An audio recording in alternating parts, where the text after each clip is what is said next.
Halo semuanya, perkenalkan aku Dina Alfiatun Soliha dengan NIM A1C02410012. Di sini aku dari kelas D Fakultas Ekonomi dan Bisnis Universitas Mataram. Di sini aku akan menjelaskan kepada kalian bagaimana sih penggunaan tata istilah dalam bahasa Indonesia yang benar.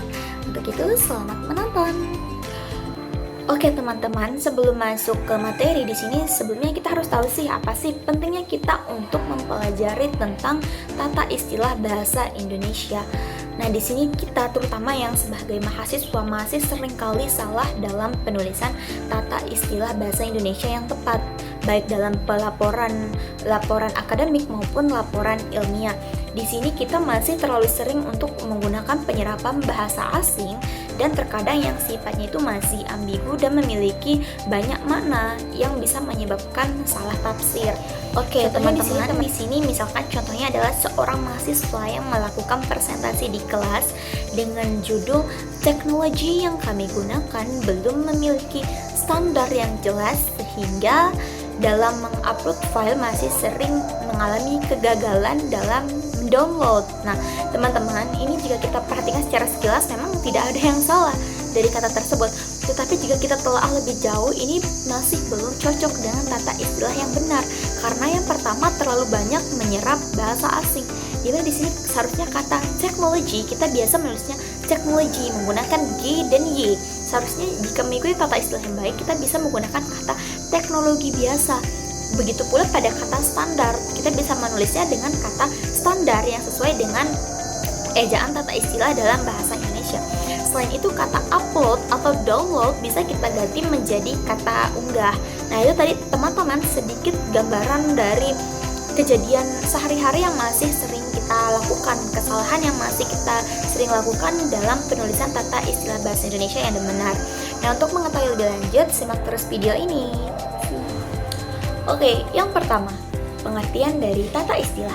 Tata istilah adalah seperangkat aturan atau kaidah yang digunakan untuk membentuk dan menggunakan istilah secara baku sesuai dengan pedoman tata kebahasaan nasional, di mana tata istilah ini terbentuk karena adanya perkembangan zaman, terus kemudian ada perkembangan teknologi yang membutuhkan kosakata yang spesifik agar tidak menimbulkan multitafsir.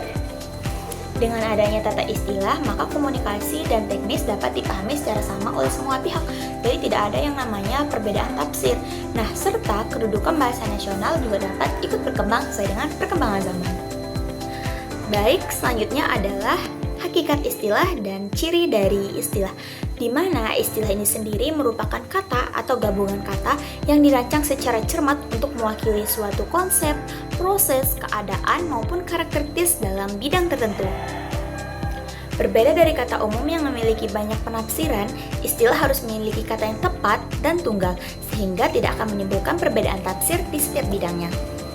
Istilah juga memiliki sifat yang baku, konsisten, ringkas, dan eufonis yang maksudnya adalah nyaman untuk diucapkan. Baik, jadi di mana di sini contoh kasusnya dalam bidang teknologi adalah kata unduh atau unggah yang bukan merupakan bentuk dari penggantian bahasa asing, tetapi untuk mewakili konsep pemindahan data secara jelas dan efisien sesuai dengan morfologi dalam bahasa Indonesia.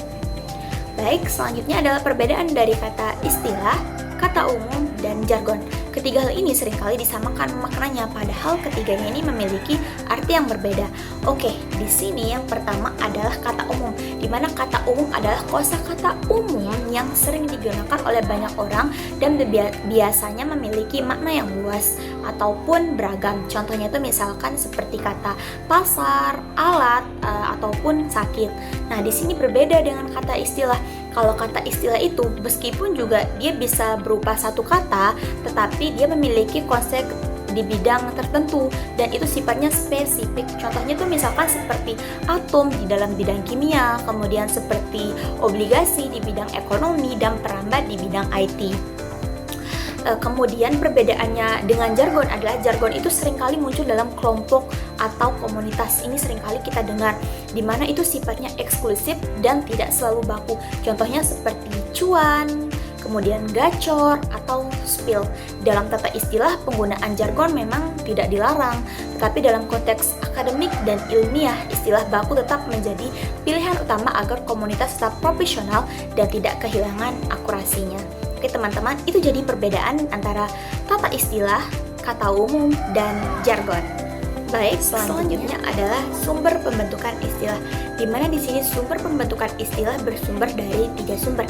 Yang pertama dari bahasa Indonesia itu sendiri, yang kedua dari bahasa daerah, dan yang terakhir dari bahasa asing. Contohnya misalkan kalau dari bahasa Indonesia itu sendiri adalah bahasa yang sudah ada tetapi dikembangkan lagi. Contohnya seperti kata masukan, kemudian kata keluaran, dan kata gaya. Nah, yang kedua itu adalah dari bahasa daerah yang diangkat ke bahasa nasional. Contohnya kata gawe yang populer melalui bahasa Jawa. Dan yang terakhir adalah bahasa asing yang diserap dan disesuaikan dengan kaidah ejaannya.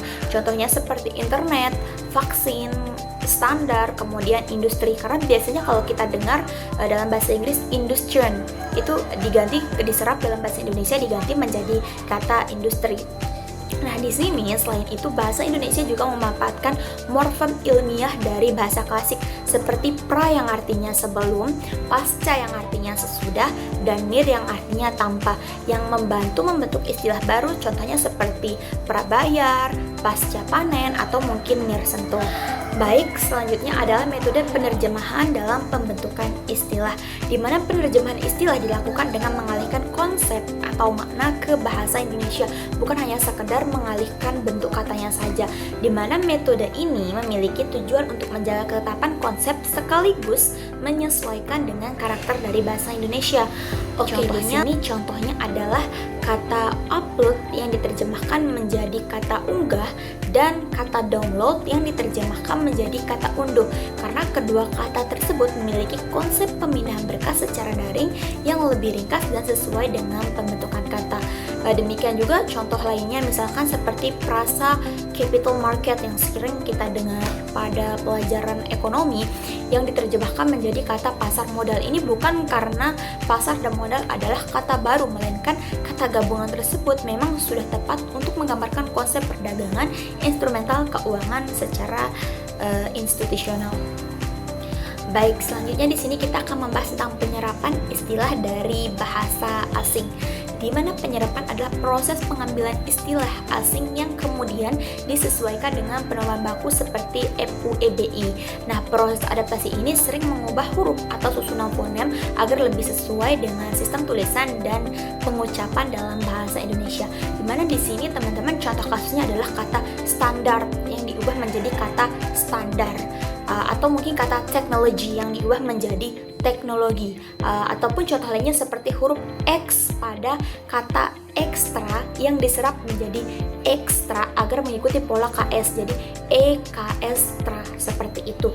Nah, penyerapan ini apa sih tujuannya? Ini dilakukan jika belum adanya padanan atau kata yang tepat untuk menggantikan kata tersebut, atau memang jika istilah tersebut sudah terlanjur umum digunakan secara luas dalam konteks internasional dan nasional gitu. Jadi tidak perlu diganti atau mencari padanannya jika kata tersebut memang sudah digunakan secara luas oleh masyarakat. Oke, baik, selanjutnya adalah penggabungan kata, di mana ini adalah kata komposisi ataupun kata menjemuk, di mana penggabungan kata adalah proses membentuk istilah baru dengan menjadikan dua kata atau lebih untuk menghasilkan makna yang lebih spesifik. Metode ini sangat produktif dalam bahasa Indonesia karena tetap mudah dipahami sekaligus mewakili konsep yang lebih secara teknis. Nah, di mana teman-teman di sini contohnya adalah frasa tata istilah digabungkan dari kata tata dan kata istilah, atau contoh lainnya seperti rumah sakit, penggabungan dari antara kata rumah dan sakit. Ketika kedua kata ini tidak digabung, dia akan memiliki arti berbeda. Rumah memiliki arti kata tempat tinggal dan sakit memiliki arti kondisi di mana ketika tubuh kita sedang tidak baik-baik saja, tetapi ketika digabungkan menjadi satu kalimat yaitu kata rumah sakit, maka ini memiliki arti bahwa tempat untuk berobat. Nah, dimana di sini contoh lainnya mungkin sering kita dengar dalam mata kuliah ekonomi adalah kata pasar modal, ataupun mungkin salah satunya seperti saham preparen ini juga dibentuk melalui komposisi yang sama. Nah, di mana masing-masing dari kata yang sudah ada tetapi ketika dia digabungkan akan mencerminkan konsep instrumental keuangan tertentu. Nah, sebagian istilah majemuk ditulis terpisah kecuali memang sudah ada yang padu secara sematis dan konvensional. Seperti contohnya itu adalah kata antar kota, di mana penulisan kata antar dan kotanya itu tidak memiliki spasi, atau mungkin kata pasca panen, di mana antara kata pasca dan kata panennya itu tidak dispasi, langsung ditulis menjadi satu kalimat. Baik, selanjutnya adalah devariasi atau penyembuhan istilah, di mana ini dilakukan dengan menambahkan imbuhan baku bahasa Indonesia untuk menyesuaikan istilah dasar ke fungsi baru tanpa mengubah konsep intinya. Nah, ini tuh membuat istilah menjadi lebih fleksibel dan dapat dikembangkan. Contohnya itu misalkan seperti kata produksi dapat diturunkan menjadi memproduksi, pemproduksian, dan sebagainya. Begitu pula contoh lainnya misalkan seperti kata akses bisa berkembang menjadi mengakses, pengaksesan, dan lain-lain.